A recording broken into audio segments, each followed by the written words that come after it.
Hello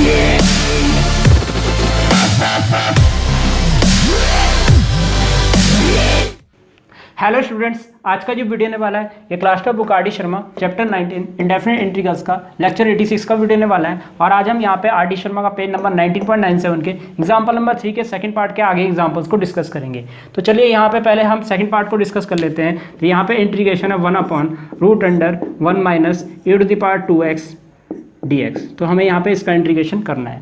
अब देखिए obvious सी बात है, न्यूमिनेटर में यहाँ पे कोई टर्म ही मौजूद नहीं है जिसका हम इंटीग्रेशन करें, और यहाँ पे किसको टी रखें ये तो हमें वैसे भी पता नहीं चलेगा जब तक न्यूमिनेटर में टर्म नहीं आएगी। तो यहाँ पे न्यूमिनेटर में टर्म को इंट्रोड्यूस करने के लिए, लाने के लिए हम क्या करेंगे, e⁻²x को 1/e⁻²x लिखेंगे और उसके बाद एलसीएम लेके जो तीसरी लाइन वाला होगा वो पहली लाइन में आ जाएगा और इस तरीके से हमारे पास न्यूमिनेटर में वेरिएबल वाली टर्म आ जाएगी। तो चलिए यहाँ पे हम e⁻²x को 1/e⁻²x लिख देते हैं। तो इंटीग्रेशन यहाँ पे हो जाएगा 1 माइनस, ये हो जाएगा आपका 1/e⁻²x। तो इस तरीके से लिखना जरूरी है ताकि हम तीसरी लाइन वाले को पहली लाइन में पहुंचा के यहाँ पे वेरिएबल ला सकें न्यूमिनेटर में। तो चलिए एलसीएम ले लेते हैं। तो एलसीएम लेंगे तो देखिए क्या होगा, यहाँ पे हो जाएगा 1/√अंडर। अब देखिए रूट अंडर में ये आएगा e⁻²x -1 अपॉन, यहाँ पे देखिए क्या होगा e⁻²x dx। तो यहाँ पे ये आ जाएगा। अब अगर आप गौर से देखेंगे तो ये है आपका e⁻² का होल स्क्वायर। e⁻² जो होता है वो e⁻² का होल स्क्वायर होता है। ये रूट से बाहर आराम से आ सकता है और ये जो तीसरी लाइन वाला है ये पहली लाइन में आ जाएगा होल स्क्वायर से। जैसे ही यहाँ पे रूट कैंसिल होगा और ये तीसरी लाइन वाला पहली लाइन में आएगा तो ये हो जाएगा इंटीग्रेशन e⁻²x, ये रूट से बाहर आके पहली लाइन में आ गया है और यहाँ पे हो जाएगा ये, इसको लिख सकते हैं e⁻² का होल स्क्वायर, चाहे तो आप इसको e⁻² ही लिखिए, कोई दिक्कत नहीं है। और यहाँ पे आ जाएगा -1। तो यहाँ पे अब आ चुका है यहाँ पे आपकी टी वाली फॉर्म। तो यहाँ पे अगर हम e⁻² को टी रखेंगे, जैसे कि आप जानते हैं e⁻² का इंटीग्रेशन e⁻² अपॉन में -1 आता है, माफ़ कीजिएगा ये आपका मिट गया, कोई बात नहीं। तो यहाँ पर हम सीधा सीधा e⁻² को टी रख देते हैं। तो पुट e⁻² इक्वल टू, यहाँ पे हमने टी रख दिया है। तो यहाँ पे हम इसका डिफरेंशिएशन करेंगे तो ये हो जाएगा -e⁻²x, e⁻² का डिफरेंशिएशन e⁻² का डिफरेंशिएशन -1 और ये हो जाएगा dt/dx। तो यहाँ से dx की वैल्यू अगर हम निकालें तो dx = dt अपॉन, यहाँ पे हो जाएगा -e⁻²x। तो कुछ इस प्रकार का यहाँ पे आ जाएगा। अगर यहाँ पे देखिए, अगर आपने ये नहीं उतारा तो आप बैक करके देख लीजिएगा, ये गलती से मिट गया मेरे से। तो चलिए अब हम आगे बढ़ते हैं। अब देखिए ये जो क्वेश्चन है ये क्या हो जाएगा टी की टर्म्स में, ये होगा e⁻² अपॉन, यहाँ पे हो जाएगा रूट अंडर में ये हो जाएगा t² -1। तो ये लिख देंगे हम t² -1 इंटू dx की वैल्यू है dt अपॉन -e⁻²x। तो यहाँ पे ये इससे कैंसिल हो जाएगा, ये आएगा -1 और ये आएगा -1 इंटीग्रेशन 1/√t² -1 dt। कुछ इस प्रकार यहाँ पे आ जाएगा। तो चलिए अब हम यहाँ पे फॉर्मूला लगा देते हैं, माइनस ऐसे ही रहेगा, ये हो जाएगा log t plus root under, यहाँ पे हो जाएगा t² -1 और यहाँ आएगा प्लस का c और ये हो जाएगा माइनस log t की वैल्यू देखिए यहाँ पे क्या है, ये है e⁻²x। तो यहाँ पे लिख देते हैं e⁻² प्लस ये हो जाएगा e⁻²x -1 और ये हो जाएगा प्लस का c। तो ये आ जाएगा हमारा फाइनल आंसर। तो इस प्रकार हमारा यहाँ पे सेकंड पार्ट यहीं पर समाप्त होता है। तो चलिए अब हम यहाँ पे एक्सरसाइज 19.18 की तरफ चलते हैं। क्वेश्चन नंबर 1 आप होमवर्क कर लीजिएगा, बहुत ही आसान सा क्वेश्चन है वो, और 2 और 3 तो मैंने आपको पहले ही होमवर्क दे रखे हैं। तो चलिए अब हम क्वेश्चन नंबर 4 की तरफ चलते हैं। तो यहाँ पे हमें इंटीग्रेशन करना है cos x upon √4 plus sin² x dx। तो यहाँ पे हमें इसका इंटीग्रेशन करना है। तो ऑब्वियस ही बात है, cos x का जो इंटीग्रेशन होता है वो आता है sin x, तो यानी कि हम sin x को यहाँ पे t रखेंगे। तो पुट sin x = t। तो यहाँ पे sin x का डिफरेंशिएशन होता है आपका cos x equal to dt/dx और dx की वैल्यू अगर हम यहाँ से निकालते हैं तो dx = हो जाएगा dt/cos x। तो चलिए यहाँ पे सीधा सीधा पूरे क्वेश्चन को t की टर्म्स में चेंज कर देते हैं। देयरफॉर इंटीग्रेशन न्यूमिनेटर आएगा cos x अपॉन डिनोमिनेटर को हम t की टर्म्स में चेंज कर देंगे, ये हो जाएगा आपका 2 का होल स्क्वायर प्लस ये हो जाएगा t का स्क्वायर, ये आ जाएगा और dx की वैल्यू है dt/cos x। तो cos x से यहाँ पे क्या हो जाएगा, cos x कैंसिल हो जाएगा, 1 बचेगा। तो ये 1/√a² प्लस x² का फॉर्मूला लगे है यहाँ, जो कि होता है log t plus root under, ये आ जाएगा आपका 4 + t² और प्लस का c और यहाँ पे हो जाएगा log t की वैल्यू है आपकी sin x, तो यहाँ पे sin x लिख देते हैं plus root under 4 plus sine square x plus का c। तो ये आ जाएगा आपका इस वाले क्वेश्चन का आंसर। तो चलिए अब हम यहाँ पे 5th क्वेश्चन की तरफ चलते हैं। तो यहाँ पे हमें इंटीग्रेशन करना है sin x upon root under 4 cos square x minus 1 dx। तो ऑब्वियस सी बात है, यहाँ पे हम क्या करेंगे, cos x को t रखेंगे, cos x का डिफरेंशियल माइनस साइन x होता है, तो put cos x equal to T. तो cos x को हमने यहाँ पे t रखा, इसका डिफरेंशिएशन करेंगे माइनस का sine x equal to D T upon D X, और यहाँ से अगर हम dx की वैल्यू निकालें तो यहाँ पे हो जाएगा dt upon minus sine x। तो कुछ इस प्रकार आ जाएगा। तो चलिए ये पूरा क्वेश्चन देखिए, t की टर्म से क्या होगा, देयरफॉर ये हो जाएगा साइन x अपॉन में यहाँ पे हो जाएगा रूट अंडर 4, ये हो जाएगा टी स्क्वायर माइनस 1 dx की वैल्यू है dt अपॉन माइनस का साइन x। तो साइन x से यहाँ पे देखिए साइन x कैंसिल, ये माइनस का 1 है, इसको बाहर ले आइए इंटीग्रेशन से, माइनस का 1, ये आएगा 1 upon root under 4 T square minus का 1। तो देखिए यहाँ पे टी स्क्वायर का कोफिशिएंट पहले हम 1 बनाएंगे, यानी कि यहाँ से 4 कॉमन लेंगे, और 4 कॉमन निकलने का मतलब रूट के अंदर से 4 कॉमन निकल रहा है, तो रूट अंडर 4 कॉमन निकल रहा है, जो कि बाहर जाके रूट अंडर 4 को हम 2 लिख सकते हैं। तो ये हो जाएगा माइनस का 1/2 इंटीग्रेशन 1 अपॉन ये हो जाएगा टी माइनस, अब देखिए 4 यहाँ से भी कॉमन निकला, तो ये हो जाएगा आपका कितना, 1 से भी 4 कॉमन है तो 1/4, और 1/4 को लिख सकते हैं हम 1/2 का होल स्क्वायर, तो यहाँ पे लिख सकते हैं 1/2 का होल स्क्वायर। तो याद रखिएगा जहाँ से 4 कॉमन लेते हैं, अगर वहाँ 4 नहीं है तो वहाँ पे डिवाइड में 4 लिखा जाता है, और 1/4 को हम 1/2 का होल स्क्वायर लिख सकते हैं dt। तो चलिए अब हम यहाँ पे माइनस का 1/2 फॉर्मूला लगा देते हैं। तो यहाँ पे हो जाएगा लॉग वेरिएबल यानी कि t प्लस ये रूट अंडर में यही वाली टर्म यानी कि टी स्क्वायर प्लस का 1/4 लिख देंगे यहाँ, और यहाँ आ जाएगा प्लस का c। तो यहाँ पे ऑब्वियस सी बात है, हम t की वैल्यू cos x रख देंगे। तो चलिए यहाँ पे हम माइनस का 1/2 लॉग t की वैल्यू हमने यहाँ पे cos x रख दी, प्लस यहाँ पे क्या होगा, यहाँ पे लिखेंगे root under cos square x plus 1/4 और प्लस का c। तो कुछ इस प्रकार से आप यहाँ पे भी कर सकते हैं। अब इसके बाद हो सकता है बुक में आपका आंसर ये ना हो, तो अगर आप यहाँ पे आगे करना चाहते हैं तो एलसीएम ले लीजिए। तो एलसीएम जैसे ही आप लेंगे तो यहाँ आ जाएगा 4 cos square x plus 1 whole के डिवाइड में रूट 4 को हम 2 लिख सकते हैं। तो यानी कि इसकी अगली लाइन जो हो जाएगी वो कुछ इस प्रकार हो जाएगी, तो कुछ इस प्रकार हो जाएगी, ऐसे आ जाएगा, यानी कि ये वाली लाइन की अगली लाइन ये वाली लाइन हो जाएगी। और उसके बाद हम यहाँ पे एलसीएम लेंगे इसके साथ भी, तो यहाँ पे क्या होगा, इसके साथ एलसीएम लेंगे तो इसकी अगली लाइन देखिए क्या होगी, माइनस का 1/2 लॉग, यहाँ पे हो जाएगा 2 cos x plus root under में 4 cos स्क्वायर x प्लस 1, ये हो जाएगा, और होल के डिवाइड में 2 जो होगा, लेकिन आप जाते log m/n की प्रॉपर्टी लगेगी, तो यहाँ पे आपका क्या होगा, वो जो कांस्टेंट है वो इसके साथ जुड़ जाएगा और यहाँ पे प्लस का c बना जाएगा। तो इतना सिंप्लीफाई करने की जरूरत नहीं है, यहीं पे छोड़ दीजिए, कोई दिक्कत नहीं आएगी, यहीं पे भी आप आंसर छोड़ सकते हैं। तो ये भी आपका फाइनल आंसर माना जाएगा। तो ये मैंने आपको बता रखा है कि किस तरीके से यहाँ पे सिंप्लीफाई करते हैं हम, ये आपको पता है। तो इस प्रकार हमारा 4th और 5th क्वेश्चन यहीं पर समाप्त होता है। तो चलिए अब हम क्वेश्चन नंबर 7 और 8 की तरफ चलते हैं। तो देखिए क्वेश्चन नंबर 6 जो है वो आप होमवर्क कर लीजिएगा, वो काफ़ी आसान सा क्वेश्चन है। तो चलिए अब हम यहाँ पे क्वेश्चन नंबर 7 की तरफ चलते हैं। यहाँ पे है 1/x root under 4 minus 9 log x का होल स्क्वायर dx। तो ऑब्वियस ही बात है 1/x का जो इंटीग्रेशन होता है वो log x होता है, यानी कि log x को हम t रखेंगे। तो चलिए log x को हम यहाँ पे t रख देते हैं। तो यहाँ पे इसका डिफरेंशियल होगा 1/x और ये हो जाएगा dt अपॉन dx, और dx की वैल्यू यहाँ से जो आएगी वो आएगी आपकी x dt। तो ये आ गई आपकी dx की वैल्यू। देयरफॉर देखिए अब इंटीग्रेशन हो जाएगा 1/x और इसको लिखेंगे रूट अंडर 1 माइनस 4 माइनस 9, ये हो जाएगा आपका t स्क्वायर इंटू, और dx की वैल्यू यहाँ पे है आपकी x dt।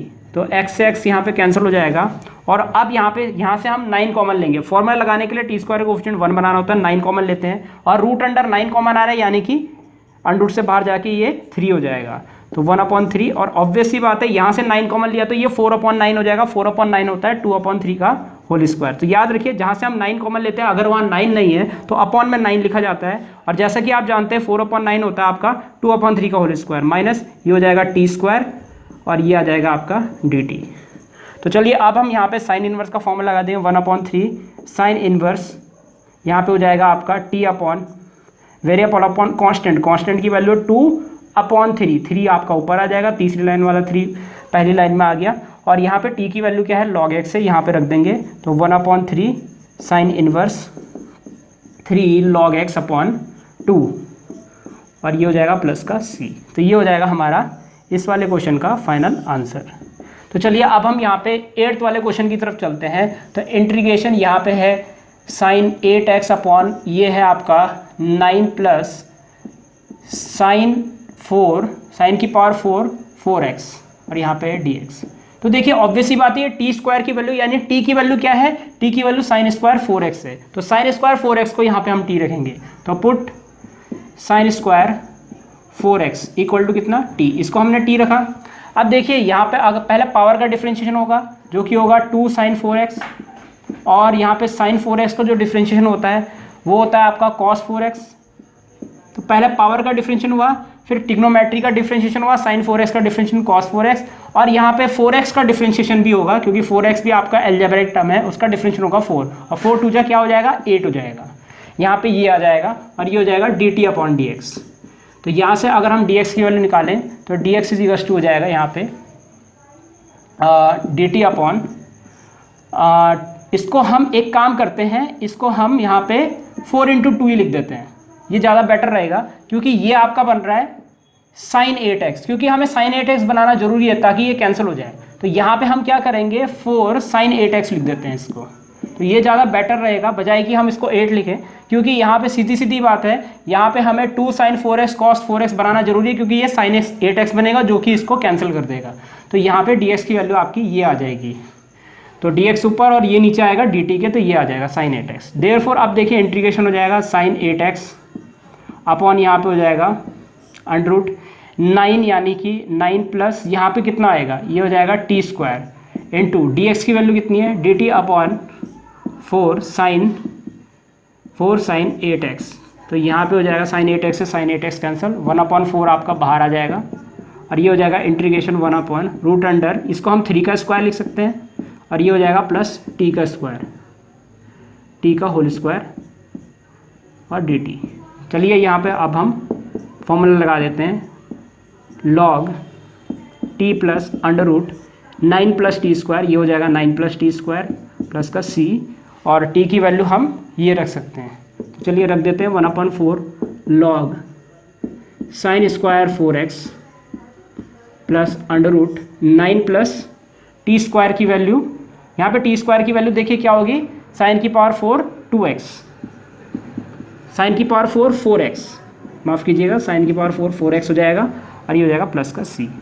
तो ये हो जाएगा हमारा फाइनल आंसर इस वाले क्वेश्चन के लिए। तो इस प्रकार हमारा क्वेश्चन नंबर 7 और 8 यहीं पर समाप्त होते हैं।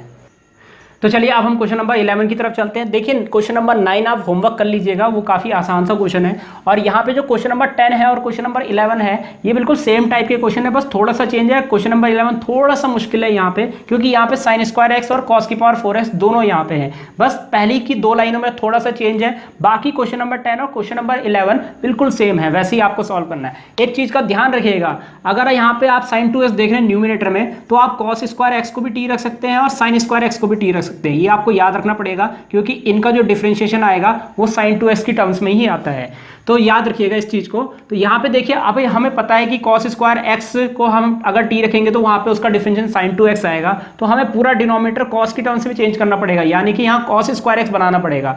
तो और एक चीज ध्यान रखिएगा, क्वेश्चन नंबर 10 में अगर आप देखेंगे तो वहाँ पे आप साइन स्क्वायर एक्स को टी रखेंगे, उसका डिफरेंशियल भी साइन 2x की टर्म्स में आता है, और याद रखिएगा यहाँ पे अगर हम कॉस स्क्वायर एक्स ही बनाते हैं तो उसका डिफरेंशियल भी साइन 2x में ही आएगा। तो चलिए यहाँ पे हम सबसे पहला काम करेंगे, इस साइन स्क्वायर एक्स को कॉस स्क्वायर में चेंज करने की कोशिश करेंगे। पहले तो हम क्वेश्चन लिख देते हैं, तो यहाँ पे हमें ये दिया हुआ है कॉस की पावर 4x माइनस ये है हमारा साइन स्क्वायर एक्स प्लस का 2, तो ये हमें इस क्वेश्चन में गिवन है। तो सबसे पहला काम, इस साइन स्क्वायर एक्स को हम लिखेंगे 1 माइनस कॉस स्क्वायर एक्स। तो यहाँ पे यही चीज़ एक एक्स्ट्रा है, यानी कि पहले हमें पूरा डिनोमिनेटर कॉस की टर्म्स में चेंज करना पड़ेगा। तो कॉस की पावर 4x माइनस यहाँ पे लिखेंगे 1 माइनस कॉस स्क्वायर एक्स, और यहाँ पे लिखा प्लस का 2 dx, तो ये आ जाएगा। इस माइनस को अंदर मल्टीप्लाई करते हैं तो ये हो जाएगा हमारा साइन 2x, और अपॉन में यहाँ पे हो जाएगा कॉस की पावर 4x, यहाँ पे हो जाएगा, देखिए माइनस माइनस प्लस का कॉस स्क्वायर एक्स होगा। पहले हम वेरिएबल्स को मल्टीप्लाई कर रहे हैं, देखिएगा ये आएगा आपका -1 और ये है प्लस का 2, -1 और प्लस का 2। अब देखिए ऑब्वियसली बात है, ये सॉल्व करेंगे तो प्लस का बना जाएगा, तो ये हो जाएगा इंटीग्रेशन sin 2x अपॉन ये हो जाएगा आपका रूट अंडर कॉस की power 4x plus cos square x, और यहाँ पे हो जाएगा आपका कितना, ये आ जाएगा प्लस का 1 dx। तो चलिए अब हम यहाँ पे कॉस स्क्वायर एक्स को t रख सकते हैं, तो put cos square X equal to T. तो पहला पावर का डिफ्रेंशिएशन होगा, तो पावर का डिफ्रेंशिएशन क्या होगा यहाँ पे 2 cos x, और फिर cos x का डिफ्रेंशिएशन होगा माइनस का sin x, ये हो जाएगा, और t का डिफ्रेंशिएशन dt अपॉन dx। तो यहाँ से हम क्या करेंगे, इसको हम माइनस का sin 2x लिख सकते हैं, तो माइनस का यहाँ पे इसको लिख देते हैं sin 2x, और ये हो जाएगा dt अपॉन dx, और यहाँ से अगर हम dx की वैल्यू निकालें तो यहाँ पे हो जाएगा dt अपॉन ये आ जाएगा नीचे माइनस का sin 2x। तो देखिए कितनी आसानी से यहाँ पे cos स्क्वायर एक्स से sin 2x हमने बना दिया। अब देखिए देयरफॉर ये इंटीग्रेशन क्या होगा, ये इंटीग्रेशन हो जाएगा आपका sin 2x, और अपॉन में यहाँ पे आ जाएगा रूट अंडर, ये हो जाएगा आपका टी स्क्वायर प्लस ये हो जाएगा t, और ये हो जाएगा प्लस का 1, और इनटू यहाँ पे हो जाएगा dt अपॉन माइनस का sin 2x। तो ये आ जाएगा sin 2x से sin 2x कैंसिल, -1 है, ये कांस्टेंट है, बाहर आ जाएगा। तो चलिए यहाँ पे -1 को हम बाहर ले लेते हैं, तो -1 हमने यहाँ पे बाहर लिया इंटीग्रेशन। तो देखिए यहाँ पे हो जाएगा 1 अपॉन ये आ जाएगा root under T square plus T plus 1, और यहाँ पे है आगे dt। तो कुछ इस प्रकार से है, यहाँ पे आप देख सकते हैं -1 हमने बाहर ले लिया है, हालांकि नीचे था -1 हम ऊपर ले गए।